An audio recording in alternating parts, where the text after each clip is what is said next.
Yeah. One how can our sister? Okay. So we are no. I'm asking a question. My sister na to menkra. And who sister na to nkran? Nkran na de be mayen. So who was that saying I'm a cano? No, what any ji ho no aka chem say. Who sister no? Honest you don't. Nkran na odi aban. E na wo be me ate. Ana be boy amane. Because I'm the man no say ka free wo dia. Ana sister na ebusa masem a. Nkran de sa baby.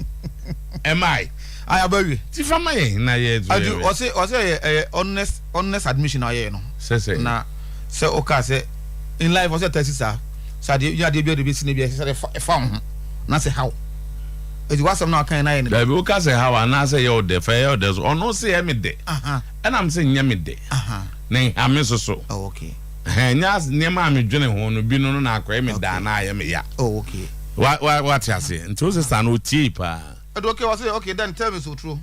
I just want to tell me so true that I like his comment. I always try to come online, but I couldn't. What's this stand no? I know the BBC. What's this stand no? Referring to Johanna as BBC. What's this stand no? Yes, I said Mrs. Margaret Bodu Sechi. What's this stand? Miss Obama. You say was really nice apartment building war. Yeah. As so far. So when me church room. Yes. As so far. Yes. Yes. Yes. He's guided by the Lord. Miss Obama. Miss Obama won who we have to dwere no pa. Anyway, ana abeto mumu na waje. So that one be who na be who. Yes, the other time I was talking about Jose Mourinho. One day that will I'll link you up before because here's your number. I'll link you up. Now Gana be go soon. I just found one. Why I even about some they say I got to go pray and all see the Yama as a moja. Impo. That's some come magazine. So we the engineer the Yama some moja. Yes, I'm a trainer now. Was 20. I know me Genesis. And I'm the contract as soon as we league. The die is cast. And they are separating men from the boys. Those who are ready are way up to the tasks are going ahead. Misoto, those who have to go back to the drawing board and prepare and come back, you send them home. So that is a clear picture. So na Sevilla before the game, and almost sent that sub to Manchester United. Sevilla 13th on the league log, La Liga. But Misoto, are good enough? Are we good enough to trash Manchester United by 3-0? But then, I know probably say Utufu.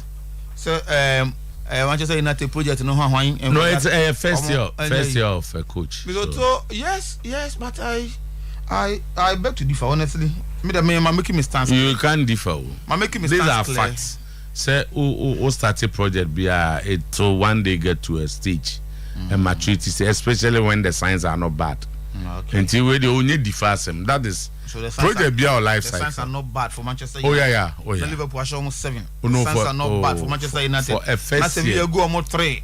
Yeah, you more Europa League that look promising with all these galaxies of stars. The signs almost boost off for quadruple. You see the point? Yes. And you're telling me the signs. Men can so much achieve you. Me see the signs, the indicators, and you're bad. It has always been the same. The indicators has always been the same. This is a team. This is a team. Me name the first year of coach also. A year we go for a year in the first year they didn't do well. Manchester United. Yeah. Almost here could be asem. Obia unim ni biya be so den bem. Obia the first year of Jose Mourinho go back and what happened? About half season. The first year then. Europa. I don't know. That was by half season or by. Obewe half you know be Obewe you know first you know not Europa League mom. Now what is the first season? So will be first season anything. By half season no. One complete season. One complete season. Me say the league or boy yeah. The first season or boy by the time the season ended. So about half that is your first season. Okay. That is your first season. Okay, so for those who want to see like that, I don't see like that. first season, captain. I still think with Manchester United project, Captain, Elton had Aston Villa coach in the first season. And so that's your first. Whether it's half or not, that's your first. No, okay. Well, and to me, just say a first season. Waje Carabao Cup in his first season. Now, if they are not even competing for the league, at least you Otuo said they will play in the Champions League. Yeah, because they are still in the FA Cup. And the signs are not bad. No, okay. And not bad, but it could have been better. I hope you are getting my point, you know. Because looking at what the materials at his disposal, with the exception of Varane Wepra, the exception of Martinez Wepra, and Bruno Wadikat, I think say Almighty Casemiro and them, they were all around. So they don't deserve that 3-goal drubbing of Spain, especially against Sevilla. Because they are not doing so well in the league. 13th on the league log, all La Liga. That's what more trash you say. I won't come and sit here and still glorify the coach and say first year and that stuff. Who is glorifying? When I glorify coach. Before Obeto, I was setting the record straight about Mr. Mourinho didn't join half season. Mourinho started in 2016. But Mourinho not even join half season. Yes, Mourinho started. Luis Bahaya Pamono. And Mourinho for 2016-2017 season. The boy league no disease. The be. Okay, the first Mourinho first season with disease at Manchester United. As some American, no. My film na American, but and you know, let's say the record season no Europa. First season no. Oh, this is. Who can league us? No. Obeka season Europa no. Yeah, Europa. I don't know. This is about Europa. Me say, I don't know. Okay, what can league because we are not discussing league. We are talking about Europa. I only came. It wasn't about the league. I came in to correct misinformation. What you corrected now? You misinformation, no. And they say about half season. Half season. You are going away from what he said. Competition.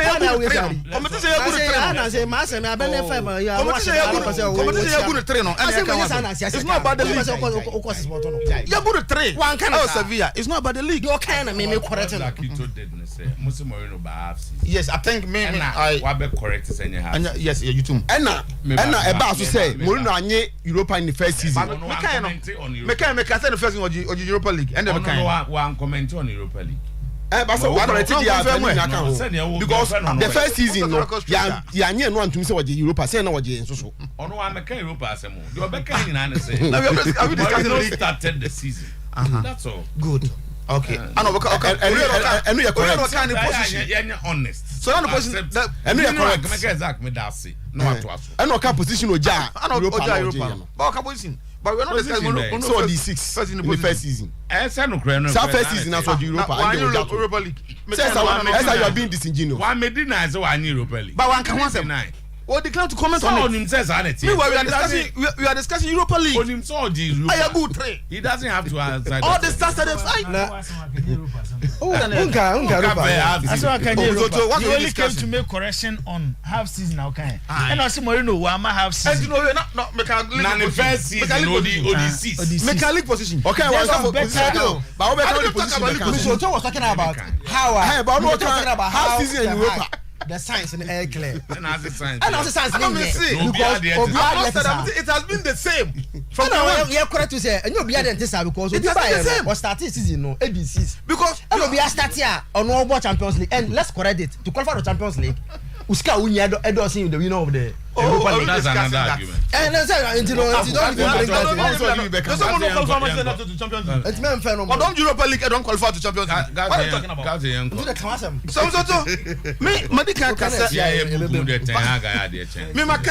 he's not done anything extraordinary.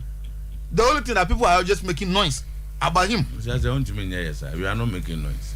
Yeah, can't hear noise. Okay, sorry. So the one can one come about. What does he? But about that's not true. That cannot be true. How can you say this to you know first season. A coach that won the Europa League, a coach of Carabao, or you were this second in the league. Carabao. That league, you know, a name of all his achievements. What Carabao first. What does he? What Europa League in Carabao?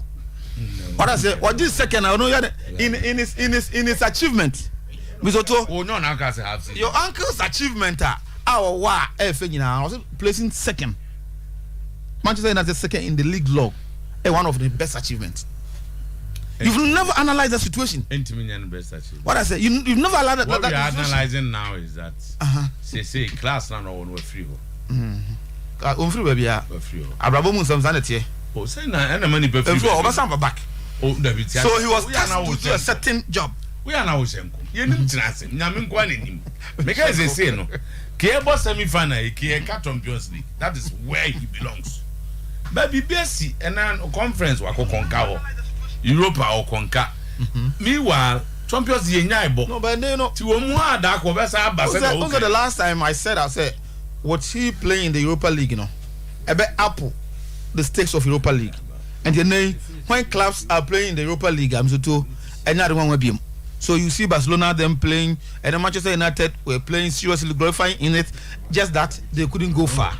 So a Manchester United team that I feel say, what the Ten Hag any the materials you could turn on, you know, me feel say Nanka which my more than the way. Now, Omun deserves somebody to 3 goals to 0 or Spain against Sevilla. A game that Mr. Otuo, I will never forget. Because a teamer, and they almost everybody was around. Omu player, omu free says, omu bona with Nima, how Bopano, Casemiro, and he was present. And the coach is saying, and you're born on boy, you know. No free said the individual players, no, maybe did not kill themselves or whatever. A Kobasa to whose work is to make sure the players commit themselves and play well. So I think he needs to back up. Say if Obetimi I get you to that level now in purpose of the Cotonou, which I believe he's not there, so he needs to back up. Now to Almighty Jose Mourinho. You don't know Almighty. Because of an achievement. No European. He's won every European competition. Yeah. Messi. So go invest. I bet you go good defense. And I say. Who go invest? I bet you defense or classes. So go bet me defense. Or classes. Say the answer to go first. But I don't get exams to be. So go here. That what you be and munya me asum go di. Every day you so go. Onye conference da. Opa ko naje. Enyo obi case. What so go onye? No who cares? Yeah, university 4 years answer. Untimi go defense or BC Abrako University. Conference for but what you say wa konka top. Wa ba for one san be konka. Yeah, but member of champions go Bobby. Time will tell. Time will tell. Time will tell. But I'm surprised person be man that praises now. The project Okosum Roma anyhow a progress no. Say if the Ten Hag team win, also the signs are clear. What will you say to Jose Mourinho in Roma? I'm asking you a question. Science. So also the signs at Manchester United clear. Mourinho has a good captain. What's that science? Oh, I'm talking about the project Roma. Standard, but we say fair. No, that's how we judge people. Fair. See, you judge by what he has been able to do. Can I know there? Kebo Mourinho, na Champions League. Yeah. And Obo Mourinho, na conference, na Europa. Into hono, o this second one news. Also didn't because almost more classmates in you. You're relegating about. So you think he's not done anything? Oh, I did. So happens of force. Is that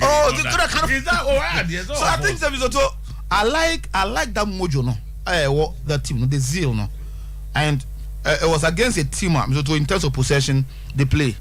In fact, the first leg, the scoreline by wasn't the scoreline not before there's a room of Funya, but Pellegrini penalty miss among other things, and of course all that you know. So the second game was always going to be strong, difficult. Feyenoord came in, they gave it a fight. Misoto at the 60th minute they score, they equalize the 80th minute.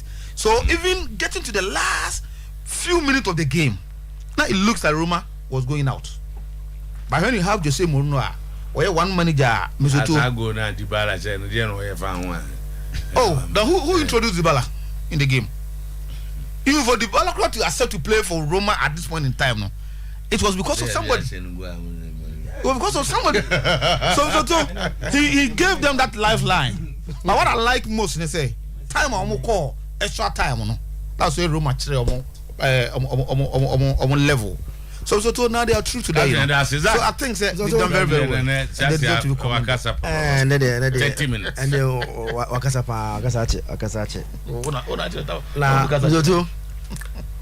results there. This hands only I go fast answer me. Who take it? No, I say my day. Nana, midfield, we are singing. I want to answer. also Okasa mo ke biama. So you are man yes I. No, some men say I'm can no onyom nya no boy, onyom no boy nti the first one na yanto aso. The men say na me dem bo mo din no. Ba kwa mo bi nti sanity. And fact is that these three when they start together, United have never lost a game with them. Fact doesn't lie. 17 games, 15 wins, 2 draw games. When these three starts together, most of the Jibu tries to think here. Obagwini awunya bida. Obagwini awunya bida. Casemiro, Bruno, and Eriksen. When they start together, United lose a single game. 15 wins, 2 drawn games. They're about 17 games. Yes, together. So munya together. So munya ya vele no more started game together 17. 15 wins, 2 drawn games. And just me beka and round. I was making my analysis based on facts. Now you're available to me. And if you lose to, one of this is that happens in football. And I say, so let me read. Everybody call one time. I say, Zakito Magua never boo. Except time. Selection.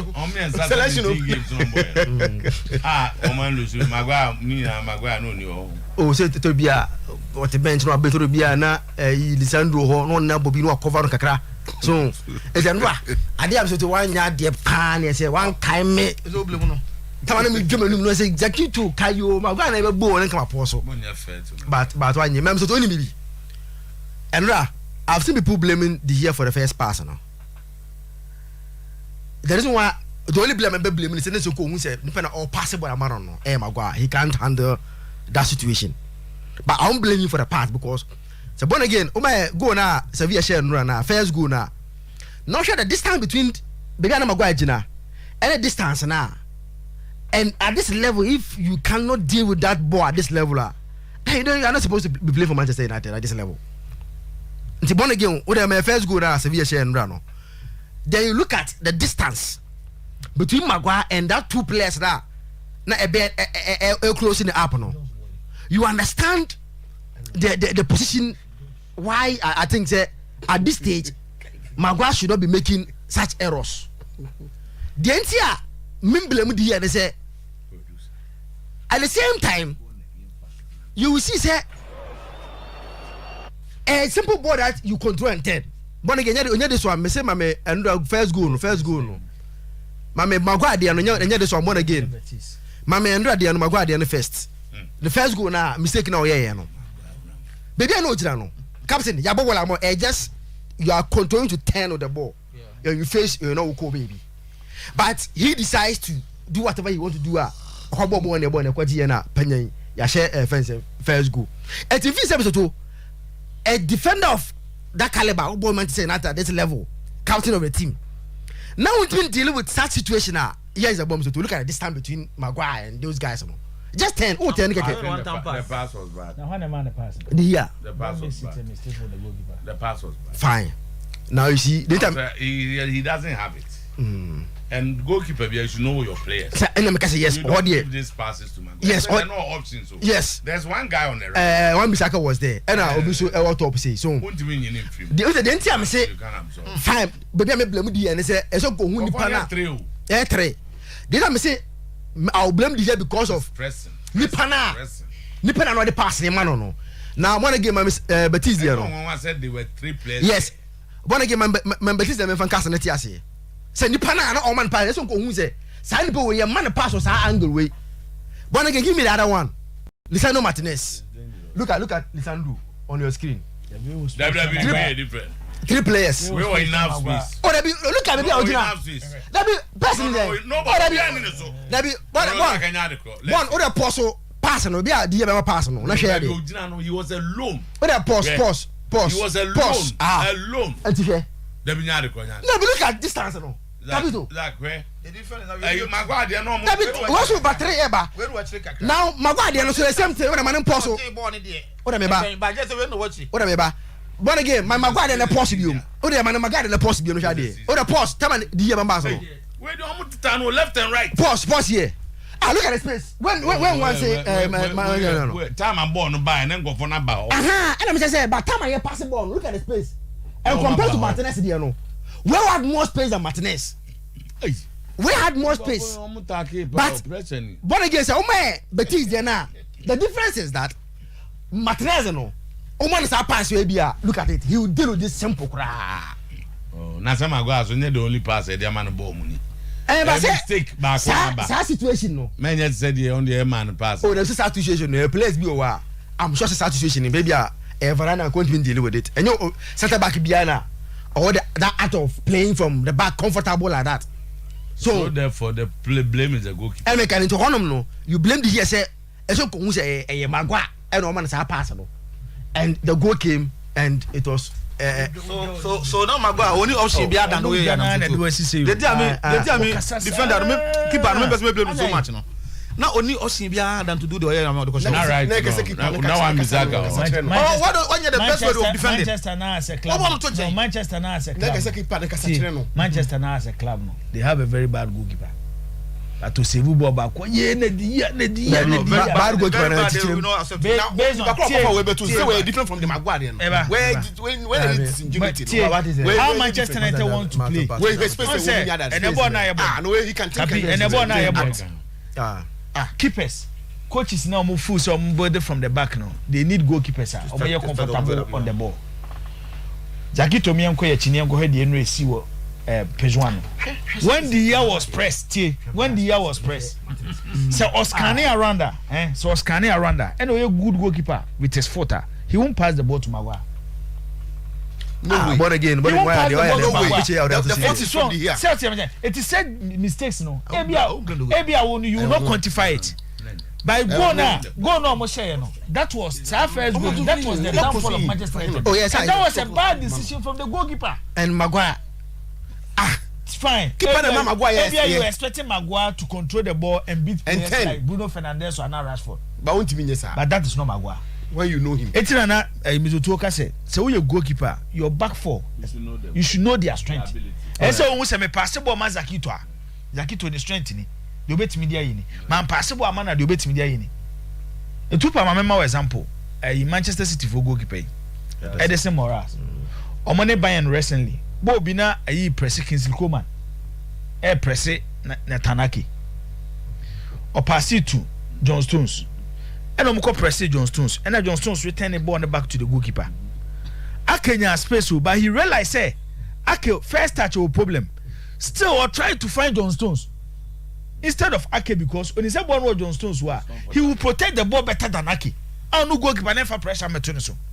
If your style of play, not really raise ball, no call left, right. No. Answer the coach is Nibuha. Baby, boy, them so to say, oh boys, Mukana, he will not agree with you. Yeah. Because a quiet beba and the pressure and he tried to find a player. That is the weakness of David. But why were the fullbacks? One was running back. Make a left on. Manchester left on. On the other side, now there's nobody there. But you are starting an attack. No, I don't think Manchester says they will need based on how they want to play. Say me here, Mourinho team no wa. I will not talk because Mourinho team no more possible be our actually na go for problem about. So to the mention I say we can only rely on your saves. Agreed.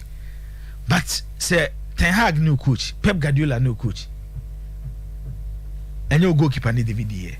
Manchester gave in easy goals, pal. And that's all. The first goal was. And now the command war when the defenders see a problem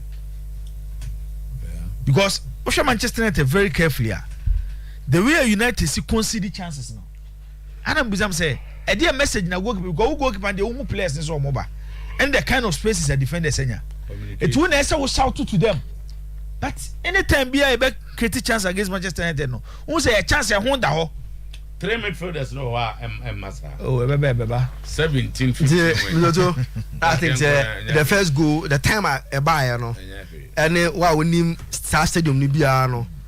The atmosphere the hot here no. I na ne bad day. Me there. Mama United I yet to say a team be obedient mission. That be in cancer. Okay, let's get first go now. Me there me say. So the other 2 goals. Oh, the other 2 goals, and I think analysis and those goals in count. no, I can't. No, second goal.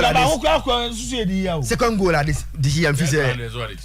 Second goal at the year was at 4 because says I born and the third one there or ball. There was a second one in corner. No, maybe I know if you can be no general. No, and the year Casimiro. Opa, born Benjamin. Casimiro never dealt with a defender. He's a bad, you know. Bad. Casimiro and the general. Would I just watch that? You'll be a Cababa and the Casimiro. One again, second goal. So Benya, just second half and starting. Bad, no idea. Casimiro. Oh, dear, I think I tell one the year the chair. Near Maguan. My dear, so the chair. And I think Enra, the never ma the hide. I think it twice once again. Normally negotiate about contract extension in Yama. The thing say so on my man contract he has to reduce defending one of the top clean sheets in the Premier League and whether he's one of the best goalkeepers. Oh, send there at you. I think it's say yeah, didn't search about it. In the Premier League there's no better than him. Oh, send this and them so too. Say first he's the best in the Premier League. But who's that they modern football no? Ball no pass no. Onya dey on. Offside. Second goal. We no man no. Offside. Say na phone ya anya one. Offside. No man go hole. WW no there. I think one of the key problems now that it was Ericsson. So also fully fit. On the Namusa, he doesn't run. On your fit. He doesn't help the pressing. Don't say. He kept too long. And we missed Bruno Fernandes. On the pressing high. But the mama Bruno ne Casemiro Moneres in so bench and our movie. Like to bet me I say training in Amo. Yeah, and then we miss Bruno Fernandes. I think say I jetum. Jibu. Me buy. Me can't hear jetum. O ma ye free. O ma boy. O ma share Jibu. O de ma jetum. O ma share. Abre panza no be djuma no. And they say and them dodge. Amba na ye yanko. Abre papa. And them dodges are dodges. My dodges are saying come drink more. No. I don't go for petty. My dodges are. When the Manchester that do be so eligible mrana. Yeah. But I think say but too there's something that if you say UEFA the FIFA share omotaka. The issue of that extra time now above after 2 legs no. If you say extra time should be played in maybe a final games. Maybe final games. Maybe a tournament final too. But home and away fixtures no. So it has been my second. Yeah, it has been my campaign for some time now because say if you home team no. Ayana emwa. It always favors. No, one day they will come to it. No, it doesn't give fair play. Give fair play because I'm so go come make us say I'm going to journalist. O come make us be a Morino say. No, I know say but look just imagine say share Sevilla stadium win. Na be a no ball. Say no how hostile this Sevilla stadium is. No go for ball na yes mo go boy extra time obium. You see, it gives advantage to one team. I think they're going forward. Extra time should be tournament. And you're fine. So in such situation, how do you propose? Penalties. 90 penalties. Straight. I think the supporters still want to penalties they send there and then you put the supporters. But I think over 30 minutes. 30 minutes. Now, so I can't Sevilla first leg, second leg. Now, Sevilla has a cup and Sevilla about Old Trafford as supporters you go. I wish your first to go. Sevilla. So I guess Sevilla. Now Sevilla that's the first 2 names. Massa. There's one thing minimum said. Nobody has said it. Champions League. Remember because the spirit now. Real Madrid won. And then spirit. Even that Sevilla won. Old Trafford 2 names. I say me catch no I say 2. Sevilla a different side.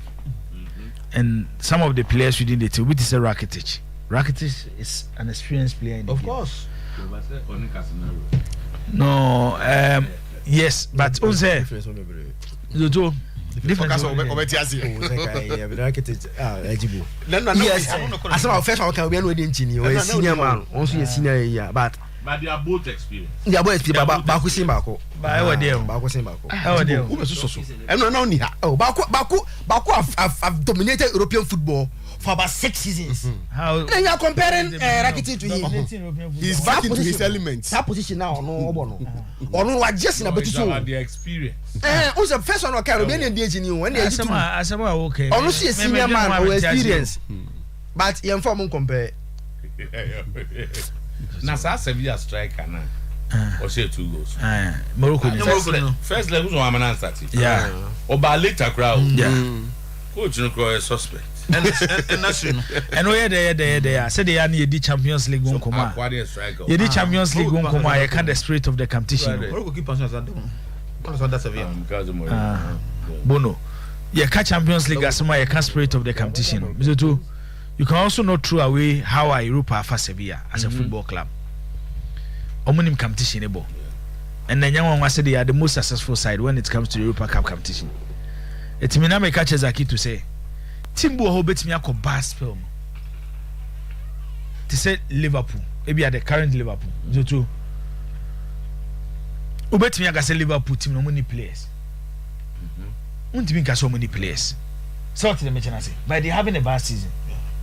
Sevilla in the last 5-6 years had a few clubs in the Spanish La Liga. Omotimia compete with Barca, Madrid, and Atletico Madrid. This season, Omania bad season based on decisions Omania take here, especially on the technical area. But some will be all right. By their standard and how they recruit their players. On players, then you're bad. You know, see who Bono at the World Cup. Rakitic, they are underrated. He was the only player out fitted perfectly at Barcelona in the shoes of Iniesta to build a strong Barcelona. After a few no, the standard that Iniesta set, Rakitic bet was ye will be a. But an experience about Sevilla, a club he knows, a club he has won the Europa Cup there. It's when you have such players on the picture, a true moment be a. Now they are determined to play. You cannot just write them off. Tinyoma na Nazaki toya na na huya mwa. Science ni show in the first leg. Kama omuma Casemiro yellow card so be missing this game. I didn't say good it and 2 no say no let's give them next year as a broadcast next year no person in your foul then yes a man card in your foul but say a man card na in your foul on Joe we are not money to assembly nyana say Zakini e be catch no and Manchester supporters ni be frɛ me sir three midfielders no anya three midfielders so see the baby Zaki to the Manchester team they kono so mun duro Zaki don't spend fan to any fan number mo no mo fe no o tin message ma obi obehu how we can oh I was Zaki to me can just say baby level na person the Manchester team they do no munya no say me fan ko baby ya o about you sit here to say at a point Manchester no club in the world currently is better than Manchester United there be because say after World Cup I mean, me can't be specific. But you don't know generalizing. Yeah, football, too. I'm saying after the World Cup period. Yeah, football. United is the best team in the world. You know, I'm 23. After World Cup, I'm 23. Yeah, Bobo for almost 10 months. When we got to work out. Oh, team Baba here for 3 weeks. Also, we are the best team in the world. How can you say that? It's a specific period. Specific analysis. Ni nyadi here dey we dey wan kan wo we. I can't. Me say tell you so che. Me kan. Da bi say na wo yam offense. Because first go down bank born nka enye say you. Eti Zakito. Manchester fans men kan che say. The way I see Manchester team no. Omo nyina mo so team no. But omo nya nduro. Nya abotre. Because level na person do omo kono. Omo so omo nya me ho. Mirikane dos dodo. Omo na akoto odbata kon do. O yes na asakwa emotional yin dodo. Ntinya abotre. Enura no. Enyoma ni bia da bia because United will learn from it. He's a new coach. The signs are good. Enyoma na wo ye no. Bibia che say unya abotre ma ne to aso a. He will do a very good job at Manchester United. because anya rekwa no mzuto ye hu ne signings ball mabo hwe Lisandro Martinez hwe Casemiro ene kwa hwede wa Diego Dalo eti onye coach a obetumi atena se akasa one game ya hye no ye mpamo no na what throw away the other side what or the about Manchester United team no it took a time obeso United team can say it's not like he's coming to win the Premier League for Manchester United this season. But maybe after 2-3 seasons, he will start competing. Even next year, Manchester United will not be there competing with maybe a Manchester City. Because when you watch City carefully, they can even lead the Premiership for 2 years. They can have a bad season. And I see one surprise be they said the Arsenal have better top no. Because ever started Premier League, you know, Obiano no man Arsenal a chance to lead the Premier League at this stage.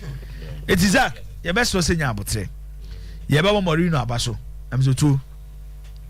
Ye nyina no, ya no ye nyoma bia, ya na nyefe. Tie ba ne abeka.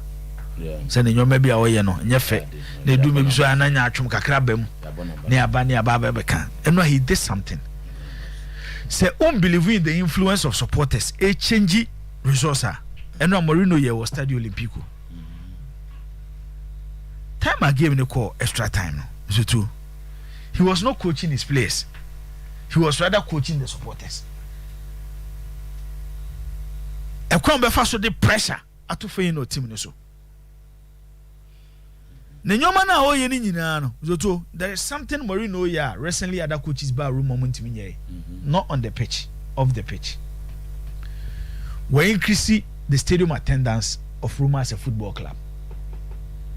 Kamia say this season, about 6 of the Europa Cup games from Abono, Roma abo in a full pack stadium, including Enra game nominee for not boy.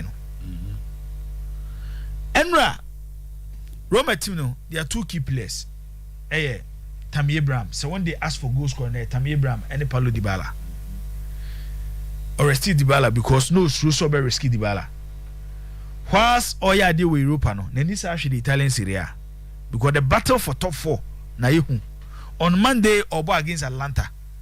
After Atlanta, he plays against AC Milan. It also manage the Dybala situation. No, at the end of the year, time a year transfer window. No, Mourinho FA free agent Andre Belotti. Edne Beka Roma team no as a sub to a branch of friend Tammy Abraham. When you look around Syria, when you look at Syria, now offer the top clubs in the Italian Serie A. Zuto. For Napoli. Offer Napoli, their first choice striker is Osimhen. Second choice striker is Giovanni Simeone, the son of Diego Simeone. They know about Raspadori. Raspadori do a mobile timber from the left side, central or the right side. Into the direct replacement for Osimhen. Branch a friend say Giovanni Simeone. Second place team is Lazio. Lazio about the whole season with Ciro Immobile. Omokwa de Immobile ni wa. Mauricio Sarri, Eddie Felipe Anderson, and a bebo as number 9. Into Mudi Omunisap. And no Juventus ba enya omayi. Their first choice striker Vlahovic. Vlahovic ni wa Arkadiusz Milik and I say Moiskin. We Roma see Chena fa Milana. Milan first choice striker this season based on games on Mabo, Olivier Giroud. Replacement for Olivier Giroud, Divock Origi. Se offer ba o se Zlatan de o ne o tin for ni ntono so. Na se so belidi. O tin for ni ntono so. Se last year na last 2 seasons there Zlatan. Se offer subs ya Mabo mo to clubs he first choice strikers are. By goal scoring records in the Serie A, Andre Belotti the goal scoring rating was so strong. And Mourinho had a player, one, he had experience in the league. And proven scorer in the Italian Serie A with Torino. But I don't know. It's Enra, Mama rested Tammy Abraham, Mama for Belotti more. Then at the 70th minute, he made those 2 changes. That changed the Roma game. Or a special one in some ways. They say, Enra, me quite an offer to coach supporters. Me quite one. Oh, and you're for my special one. Also, at the end of the day, they are kakra. But so no have a cancer on your special one. So the normal one. No, I can't. And he has changed. even Onya Ikwano, he's still relevant. Yes. Odidi ne brano, and he has changed the mentality of the Roma team. The Roma that I know, even time Omoji Syria under Fabio Capello, the kind of players are no more. Now Roma a team in top European competitions. Most of players, Vincenzo Montella, Marco Del Verricchio, Francesco Totti, Antonio Cassano. Omoji League they had Gabriel Batistuta, Damiano Tomasi, Walter Andrano Samuel. All these players were top players. But once a Roma got top competition aside Syria. Now Omoni same mentality no. But I'm not watching the Roma team carefully. You could clearly see Mourinho changing the mentality of their players, especially on the European night. It's the Enra game no. You say ABA Champions League, but I still also believe say any coach be na be na just be coach Roma. But the decision to choose Roma based on level now no one and to do these things will do yes no new option. Sometimes we go ha or no scout. About na just bet if you know train a good top club. What train and mo go bo feature. Oh, they so fit on now and you know about Roma no be am friend no. Tottenham go when you show the bet 3 months go. Eti Yoto and I have baby can be no here. I call him. O have baby on nam na any experience na. Mourinho find a way Xabi Alonso the next baby on the Bayer Leverkusen no. Nti on his way to win the Europa. Me do Europa na. I don't say on me ban here because Roma is club. Roma is not a club that a team win European trophies. And to win the Europa, that is a huge achievement for Jose Mourinho. Europa na wajini na zoto. They wajini Porto, they wajini Manchester United. So Giro Roma, that is the biggest achievement when it comes to trophies are winning Europa. All right. Now Juventus on points on me. I mean, this is a more common. I said no, my Koni Italia for the amount. Breaking yeah, I will sports. And a breaking news in the bar, and I could film Ponya here. And I'm not about and I'm breaking store and say it points. And then I was like a man of special dispensation. Now you're good official. And I some Kubusa, you Jafu. You see, I know what's a tobo.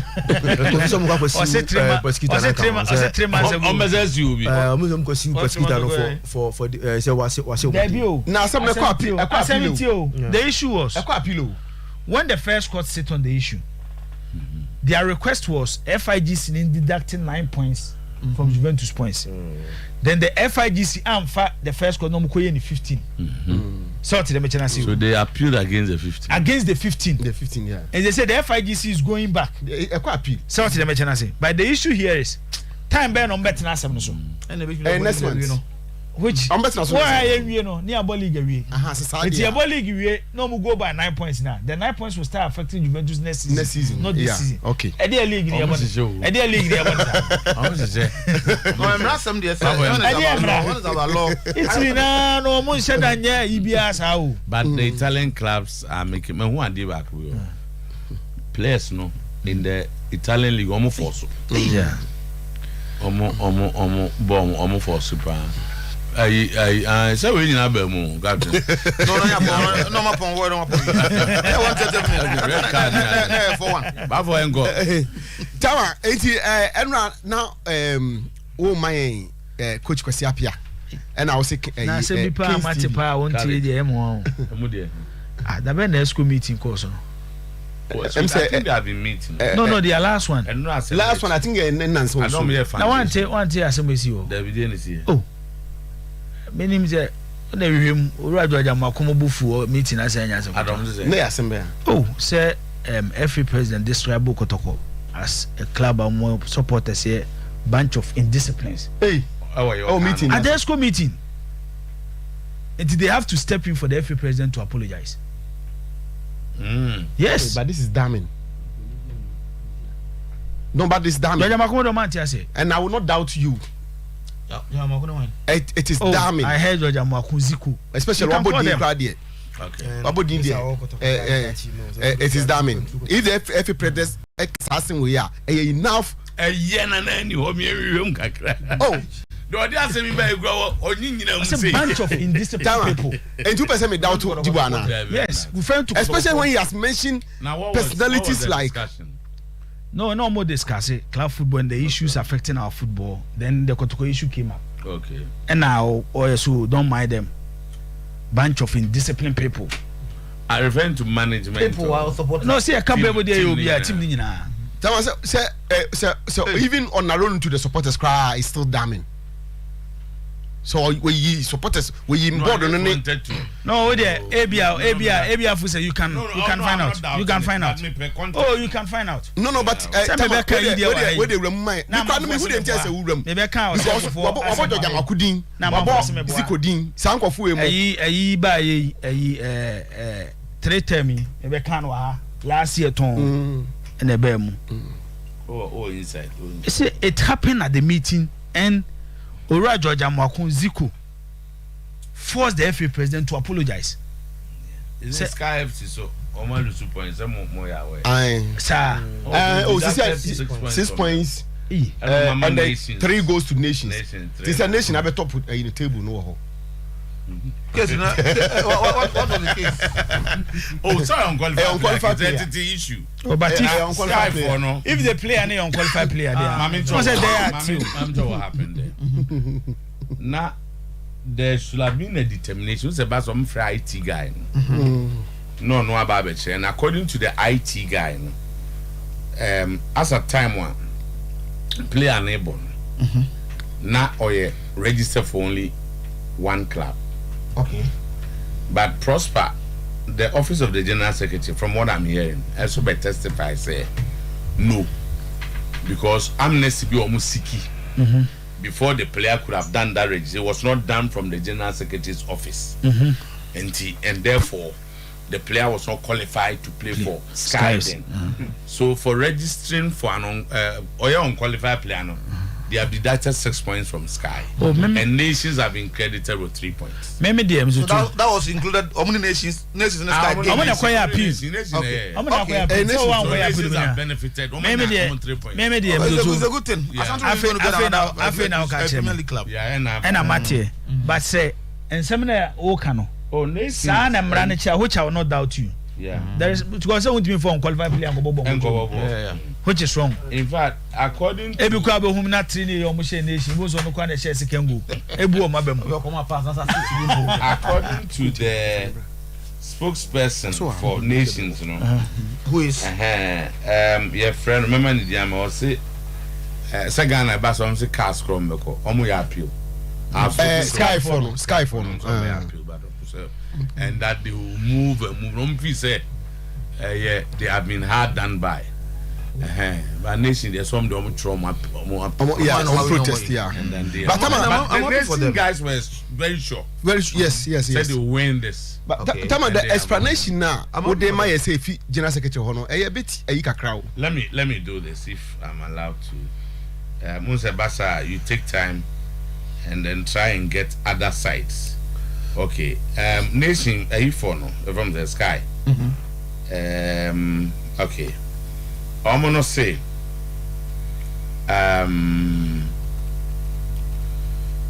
okay. Inside leak. Okay. Nations for no. Say the GFA IT department confirmed that the player had 1 registration on the day of the game in question. One registration for 1 club. So and the player was duly loaded on Sky FC's CMS, eligible to play. So Sky FC did not fill an unqualified. Yes. Now then, the General Secretary Prosper Acheampong testified.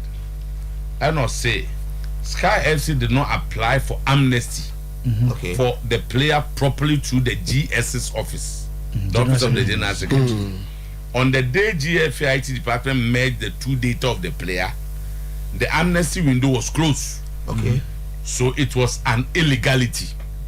So I just amnesty, no to me merge, no to me data. But as a time now, IT for no crash or more near close to application for the amnesty. For that, that's on to me money registration. So as I say, so it's a bit technical. Based on hands, they concluded said the player was an unqualified player. Young the media chiraba. I find it say. Yeah, to me. Sorry. My information say, you know, also almost obo with. I'm a chair of fridges by see. See, I'm going to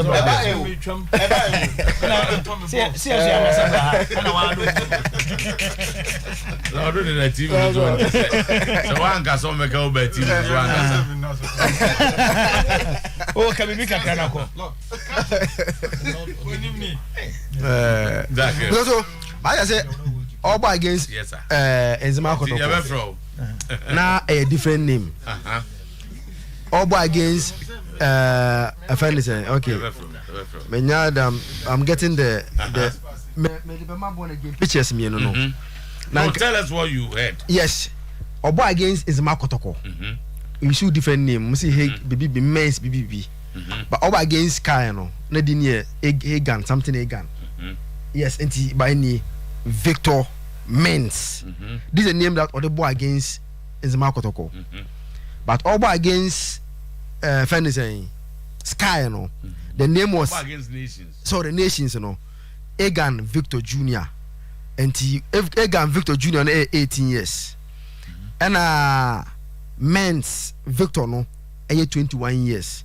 Double identity. And he said, me the mama not born give a pictures, no picture etal ho. For us to see say I'm pass the same person now. Like we involved now. And you know it's a double so how double identity in the system. In the first place, no Nations for no quiet say this is your more documents that say I will provide the team sheet, which I have the team sheet also here.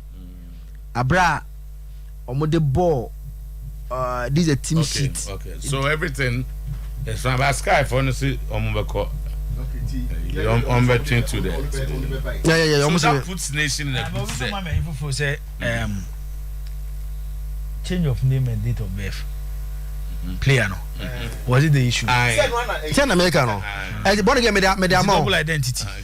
Born again me the documents now monty but me the abuama we shouldn't encourage this in our system if it's true. No. Wait there me too because and we been a coffee Nicholas Osebuzu issue by so on the mechano system no kohwe no na the registration we use different names be 3 so to the mechana say also they want to establish whether the club was complicit e bi o ho a player na akoye sadie a player na be ban no but when the club aided the process na you lose the points. Two different team sheets with different names and I don't know. Sky was so this is the registration in the system. And Tianko, the was saying no, Egan Victor Jr. 7th September 2004, 18 years. There was a men's Victor 7th July 2001, 21 years. So these are the two. The same players. Some pictures. Now, born again, my more team sheet me, you know. Or the ball. One Sky FC versus Enzima Kotoko. And my mom Sky FC and so any nations there no. And to be honest, Obo Enzima the same player na Obo Enzima no. One different name. Obo against nations so football people. Different name. And you know guy but honorable was honorable was big bro on the say honorable was it's honorable and you pass it near money and na the case you know Ukuma is interesting because why the IT people as at the time of the registration back they had merged it the general secretary says that time no kra no a Muslimu apply for amnesty amomede na time na twom dada and the say even within the FA circles na so if you doubt that Serbia has a date So data apply for 5 minutes, you know. As against someone else. You can. And it's on a change. This. Why did the IT department also loaded the players' registration on the system? And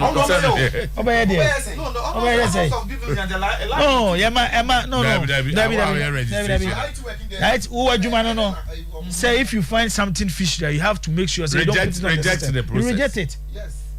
Reject the process. You cannot punish them on your negligence. The IT cannot be negligent and then Sky suffers for it.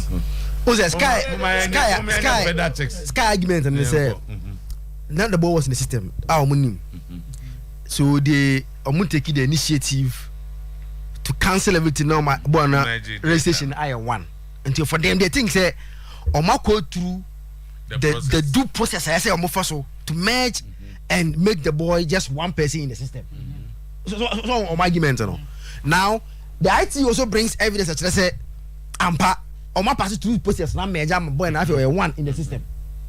The general secretary says now the general secretary that process is not known to him. Yeah. The age man. One is 8, one is 21. So who merge? Now the ball nations no. My ABBA. My ni based on Sky for the beach chat me say. No mo say we Sky for 7 no kan. To say IT department no. Omo ko problem no and omo advise on what to do before a system no accept the player registration and omo the steps to take. It's based on the steps that the IT department need them no and omo take here. Omo catch say the last step should be the affidavit which omo koye to omo koye ni nyina no and omo de back to the IT department omo we no then based on the amount there on betimi imagine nyina bo player na. The general secretary says that that process na mo your time will be a etwem I won't me. So why did I approve them? So at that point it was the general secretary's word against his IT office. And when the problem no one time na mo say mo dey kra no there was no application on my table and in any case date na mo kan kwa na etwem. So if the committee will conclude if the final signing if the final signing and the approval should come from the general secretary in this case then why did the IT department and omunim says I say that's Sky 4 point is that's what they say if IT department do to and they are surprised that an IT manager's test not somehow come before a committee is different from the general secretary. But the general secretary say okay it is a Muslim called process now provide documents and there's nothing to show that they indeed went through any process with IT. Sky Force they was here nation force we don't care about your fight. Your protest and say a demon no every committee then says that nation because the last stage should be signed by the general secretary one sign and America say on say yes na two clubs one thing at football for us say you can meander your way through a system as a only will be afa plan go bokro no ana me nka zo mo bokro no say ba kuko you to te pe asemaba this is nations and Sky obi a pese oba premier then people sit there and realize and go for no qualify player we say it's ambunya points and this is okay then they put in pa now only say now there is Sky for no are even pointing fingers on one person they are alleging that they think say your mumu about be a free mumu and your moto that's almost to your baby like no say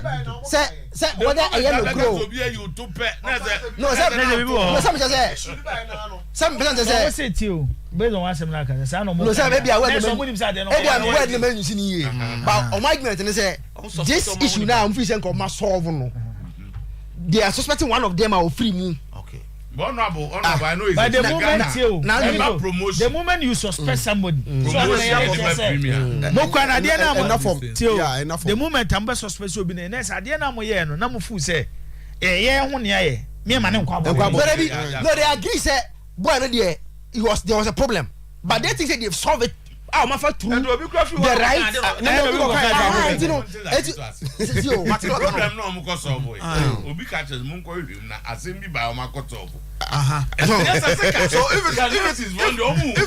if indeed ma resolve so mo person change dey say that's no case problem no mo go hu say so dey mo nwi o ma solve ni ye okay omo say basenka o ma hu say bibia ba ya ko solve a ko mu hu po say solve ni sky for say they no coach you woman so who issue no enye obi o sky for no mu we dey baby fi no say a boy in the former club but interest yes so more interest a boy in the former club na me ka say o qualify be premier and board so tell me just say e ko in the former club so dey document e kwa sky for the fan no anyo mo de o transfer no o mo no transfer no there is no transfer there's no contract to that effect so nations have had it they benefited and it's many matches football there it's good I no worry you so how strong they are next we are going to have two clubs at the Dr. Kwame Chains park two clubs I don't know what conclude premier na mo nwe mpo ebe hu de obere ni ade oh assistance now potentially ebi ano mo premier potentially to the but what I know is that Kifesa will not go I know this Kifesa will go potentially didn't want to but now no we go Ashanti in class na short short pa na no be here Greater Accra teams aba league body politics be brave and a sound the league bo time and has dominating let teams know on dozen teams know one advantage they say it's not like they are friends with the team if you fancy has direct competitors here Kotoko no more pre league okay Kotoko bebo the United the youngsters sorry El Baba Yara Sports Stadium na has abo Liberty Professionals e wa Accra Sports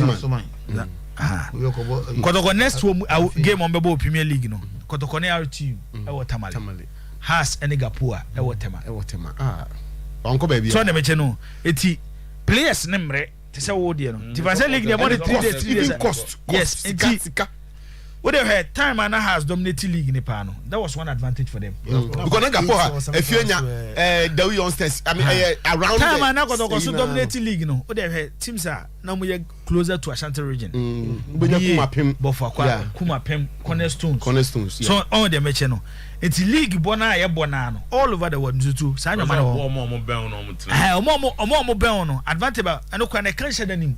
Yeah, because untu kwan now ko dance my bar fane say Kotoko ni Nations FC Ebo League mo abranka say Kotoko go tua hotel bill yeah Sunday na no pana we fane say Ebo League na Tamale City na film so te mention say eti Kotoko enko double Tamale Tamale City for men case mo film o ko say Tamale for your program no mo vendi ago e ya sem kana me so te mention say say Kifesa wo ho a e dey Kotoko nya Ignatius Morino boy you want obi also at Miji League no also at Miji League I think same to ona igna okay na go na di nkoma ba coach a osua o kan o follow mpa no nkoma sa but say ne pep say as Jose mama ose pep na say o he mama was ayi omone Kotoko but antes say all omone Kotoko game no mbo no ana me can omone Kotoko game no mbo no na say Baba Yara Sports Stadium the current system are pep using it be a style of play necessary no I can't say pep no but a pep system on say omani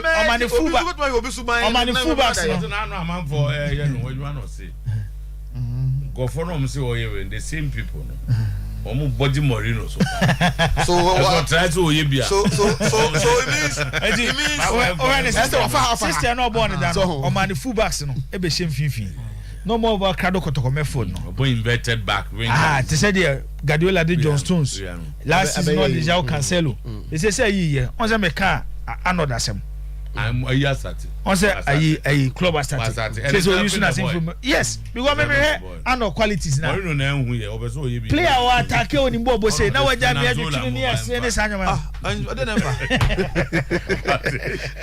about 3-4 but I need there me to 4-2 asem no and dokwa no me no final because a creative problem there be better as the president said I'm sorry. I create problem pa. Oh say Okasa I'm sorry. I sent it. I apologize. Say Kasa. So but and I catch and so say that kind of mindset against that group of people. Asem do can say me twa when he was forced to. I'm not forced. I don't think so. I don't think so. But say it took two people to push him to accept. Say, as well can one can hear this opportunity. Yes. I said the mindset. No. Every cry chopper no. What chopper no? What they mean? Feel patch no. What about that? Ebia. Possible say you so okay, so that is when he was not forced. But this time around he was forced. But this even if he was cajoled to apologize, and you're right. This Kotoko management. But do you believe in sorry? I do believe in sorry. Why not? But I'm saying that say Obi can sorry name free mua. On free pepper mua. On. As decision be Kotoko charged for breaching Article 16(1). The committee hereby makes the following decisions. A fine of 5,000 in disposal of Kotoko. Kotoko club officials and its supporters are warned that any future misconduct shall receive a more severe sanction. Maybe I say match Benny. The match was even played in November. Game bell. When Kotoko for Bega say, but Omo say Omo month be November. 2 months earlier. As I charge you people Obi among for raise about when nations next sky decision number no say why now because a kisa also me no pray and so to delay the decision till this time no and that's what somebody is that's almost because almost time logic complain yeah say it is after the game say any time here you cannot lodge a so complaint. me feel this time about is the best this time about no because some boy on chebia and I said, no, she know you better, baby. I cost for about 1 month. Protest, we know. About 1 month. Oh, about 1 month. It should be 2 or 3 months. Like that, therefore, should be. Maybe per se about this time. That's a good league. We are. Maybe a Sky Fish Magic League. I cannot on this. That's a game. A Legon City's game, no. Legon City's. I did Legon City's very new. I think so. I know. Can't say. On some months ago last year and they charge you this year then so Kasa issue because Kotoko raised that issue say after inquiry we will look at all those well yeah okay this is after a charge they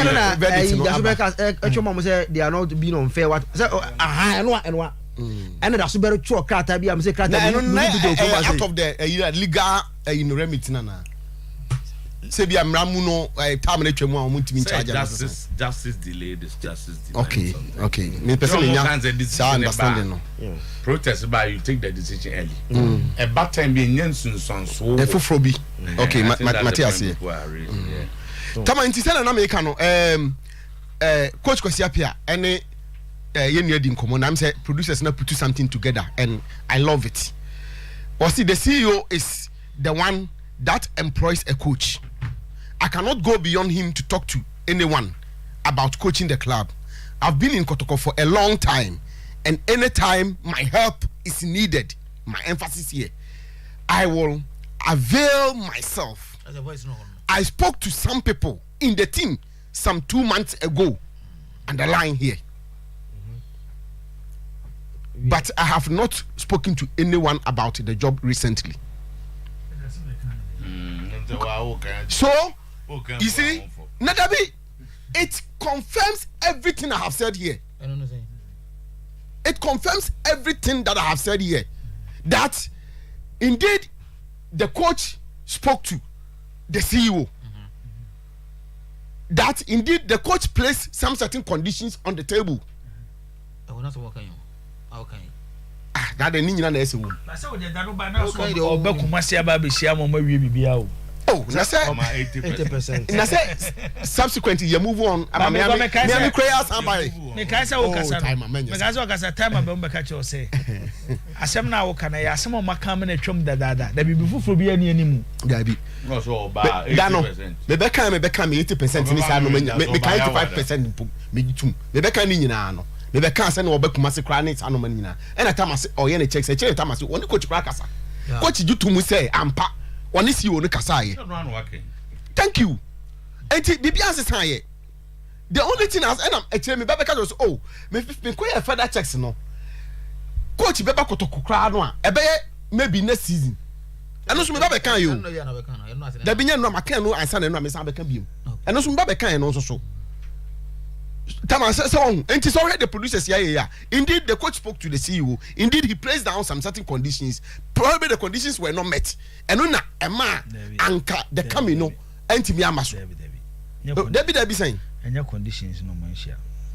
And you know no more meet. Because madam would you to say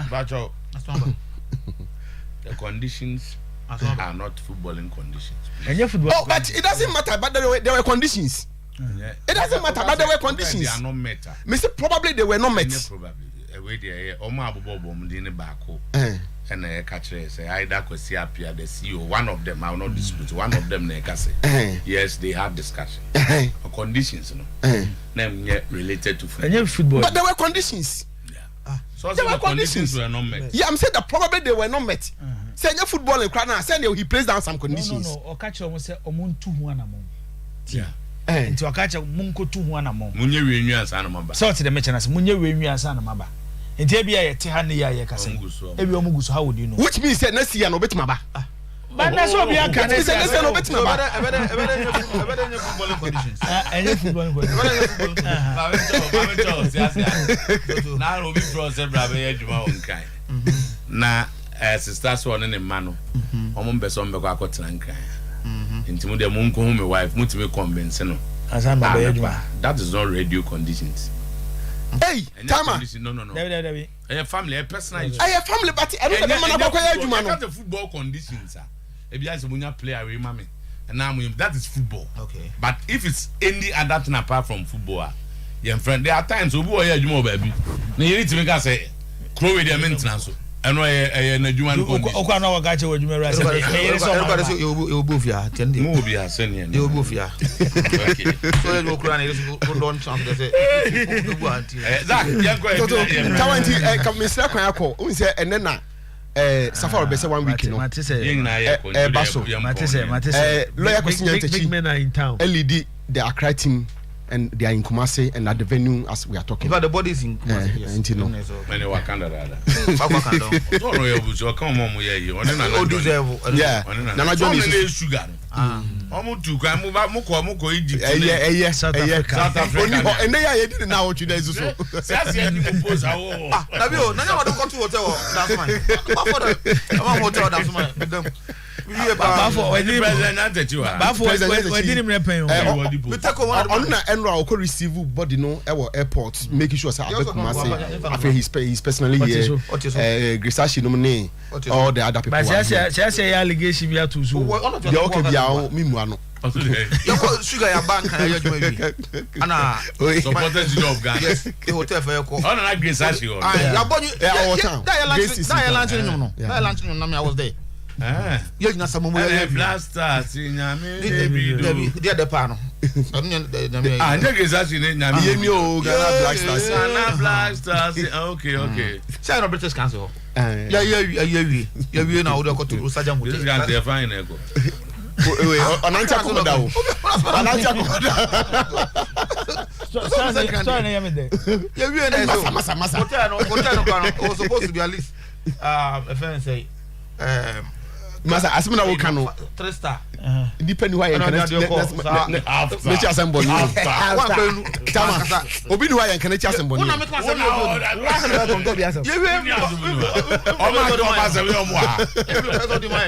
we were supposed to be top men you know people at my rank no na favorite my boom because we are only you closer on the very from we have the say hey what for that you brave gagani that is so yam aduma dey so yeah I'm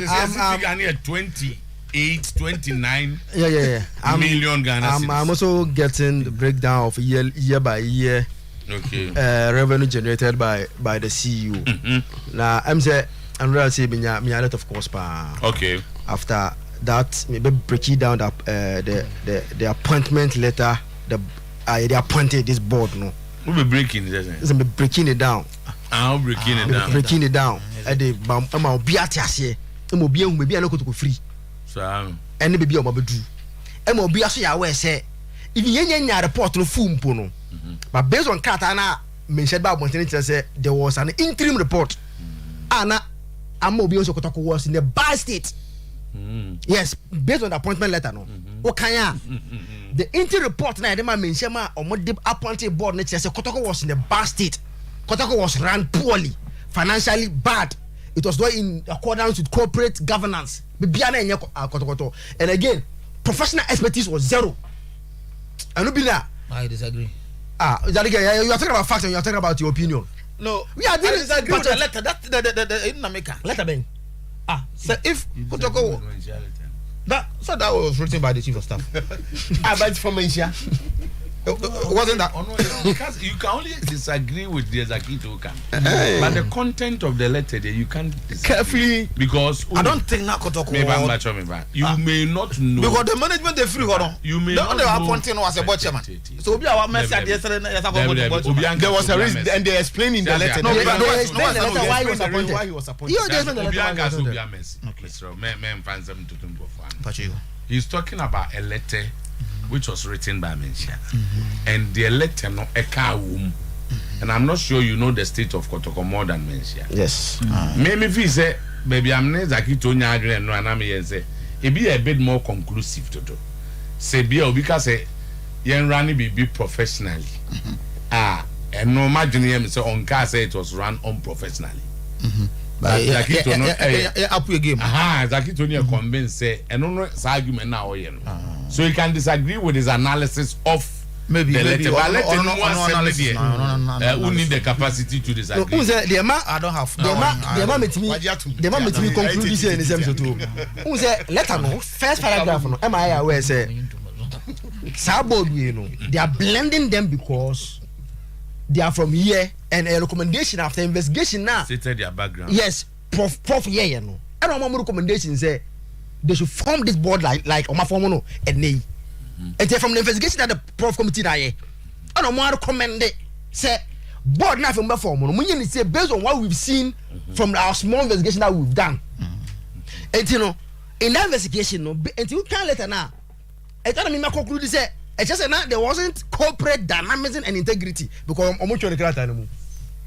say they are blending this because now they want Kotoko to have corporate dynamism and integrity. Eti omunya asawe the board no say form omo sawe blend omo no then they needed someone who will lead as the CEO to achieve that purpose for them. And I'm go na ne amponsa na ne oba no also share ya no let no talk about no Kotoko was lacking professional expertise. Don't also just share ya because na make na no Kotoko twa etwitwa letter ne e de huru Kotoko twa letter ekopeska enyomo dia. You need professional expertise to be able to know say scam me coach you know me dey asan ma coach letter no enti na ne aso ehwe ya no say da bi ima you are best at that field come unko letter me emese Kotoko enti say you match letter you love the letter because he's an expert in that field no the number no akufo David bra wo so no branding no ya dey pa enti no come because Ghana say we like branding clubs no and ampa if you look at David Baye the obey branding was asa bofako. Let's go back bofako na David Shase. We are not CEO no. Only shot Eshan be obi. Ba also all na bofu ntino obi ante nka. Only Eshan be obi ante. Na say there be ade nim dia we no. Obi ante o ka bofako obi ante nka. But from Ndidi Matemu, I'm just stating there. But ono na bako sunya de. Na o mako. O menka bia. So menka nye boni. O se menka. So bofo no ka oya okotokwa. Again ni yes, bofo no aso kan. Eti odene baye no. O da sha when I wo success we never pass them ba. Eti odene ba okotokwa no. E no be ready standard no. Na no me de ebi ba I say. Ebe two skill so. First okotokwa tu kwan a almost be share Fulani for Boya no money name here African Cup. You understand? Kotoko African Cup at airport. No mo Fulani Pabwa and the Brandon. kotoko etu kwan a na mebacho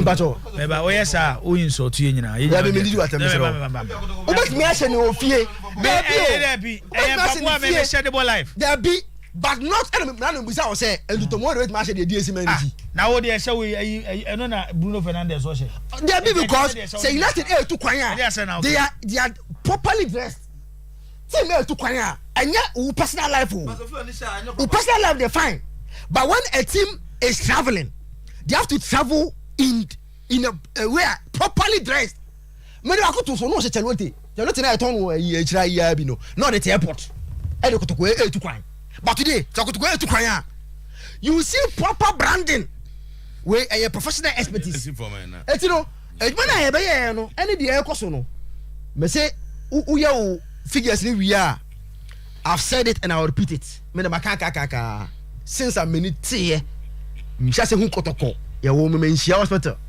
me sha se hu kotoko me nkula brem ya ko stadium akwa ye hu CEOs I've never seen a CEO that has raised the bar o kai me nshia letter now o ka say off the foot and on the foot o ma two ade mienu you should chop success on the foot chop success off the foot the club should be able to run on its own. This CEO is the best Kotoko I've ever, the best Kotoko has ever seen. And this you protect him. Now be fine. Matete sembe what the one mama say here, I was say yampa yanka onwe. Esiedu. Ne baby ya kan ne picture ne mai enti maka say so for picture ne mra se o de Esiedu be na picture man na waka yo matete nyuma bebre ne ayi ma say ese kotoko ayi communication director koto bi sembe bebre ne nam krum mama fo ke kan won radio station wakoko say nura no wo akosompa akọ wuntumi they have seen silver man akọ so matete na ina me ho amanfo comments about it we obi say Then I walk about the past administration. No more ye. Ebacho. So to tie. You be busa say. Obey your Oyerepa achievement any day. Obey baby adwuma no be fire. Any baby ade adwuma na kodu. We as simple as ABCD. Nipa da se ni bia te. Sometimes what you obi say o. Enyoma no mo ye na your selfish interest. Obi anu what ya asase so ye adwuma onye because of the interest. Na adwuma no wi na do anu akobodan wi adwuma na you have to work na adwuma no ayeye adwuma no yeye a it benefit wa we adwuma no it be tis obi so omo ye adwuma because of their interest o sa beti omo so e na omo ne fa fight me mani fi ya bezoto ye dem beto Ghana asase so me hu a single time obi abaye kotoko chairman na oni ye fefo nya problem da estate Kwame Nkrumah breso competing interest estate Kwame Nkrumah breso then the sports minister Ohinijan bezoto see abekan books ye de ani abehu bi say what the mention say they are leading supporters so say who leading supporters are enyoma bebre na supporters omote and uye ulidi nipadoma edu point bia onyoma wo ye no you need to come out and explain it to them. It is say bia woti be na fu say ebi omo nsem na omo ka no it's not true. The name of the game is evidence. Agronin edino na yi ano no you bring evidence to dispute it. Na ma agrona ye de. Enya fe na we say me se siasia ade asiasia ye wa anye niye siasia se da bi me ye niye ade enti na wo ye niye then you come out with your evidence to prove the enti a wo ye niye. It's simple as that. And ya fe na we ye way and away away na way away ni na na ehun ya me de so e kwa me fu so ma check because of maybe nyoma bi SCC Kotokono so is the biggest political party in Ghana. Timine Fense Kumasi Asante Kotokono is the biggest political party in Ghana. So wo jeja wo a people will destroy your career. Time ayemebo odimpa no so ne ase wa wie. Amachi dede wonwum bi a oboye o say yem fanto so na ma nenye ho. So to say yem fanto so na ma nenye ho. se wo jeje kaka onyame be kire but ebi at that time no Otuo na ya say wo din awie and then people sit down discuss about Mensa as Jesus Christ. People sit down discuss Dr. Sapon as Jesus Christ. Other past chairmen amababa yakotoko. But at a point they are anti the chroma. Herbert Mensa discuss good come no the adwan no the ska kwan na agye atum na da manfo ano na yeka. But ye wia na asabe kan oh ora Herbert Mensa wo ho ne de me say Otuo anya hwe kura no I saw Asante Kotoko time ora Herbert Mensa be fa Kotoko ne ka Kotoko di ni players into ankobo the Wu game na 72 million then 72 million enye so bi say me say Otuo me gina Georgia Hotel I want Herbert Kotoko players ne koye no yi o mo sika dem o that time okay Emmanuel Kufuor Togo not Yasafo say the Togo ye na Ampia yes Togo G ni sika na nyina edi na chi odu dade odu dade so aba na Togo G awachi na nyina tina ho na awachi ye ne no eno mo kobo mo next game so tell me tina say it is the kind of mess Herbert came to meet any level of the Kotoko ye no it's not like Herbert say link kwa wanyi bi but Otuo dey be make success e ban in so many forms baby abefa no ne baby abedu and building a football team me meka management to you opa de opeka even their decision to get baby Akotoko players bedroom so alone something since 1935 obi anye no it's a huge achievement. Good yeah they say the management hotel on bed down be kan ho ni nyina no oba wo nka ni nyina this obi be kan born again Siedu na that's happy birthday to Benedict Siedu. But a picture back on. Sergio. Baby, I didn't be so enthubo sia. That's all Ghana. Aba. Sergio aba. Na no catch me so. Oh, nyame adma. Me sure say Tuesday baba. And Korea. I don't think that's all Korea. It is a news free we are see abi. I don't think that's all Tuesday. Yeah, they see. I'm the way yaba. Right. The say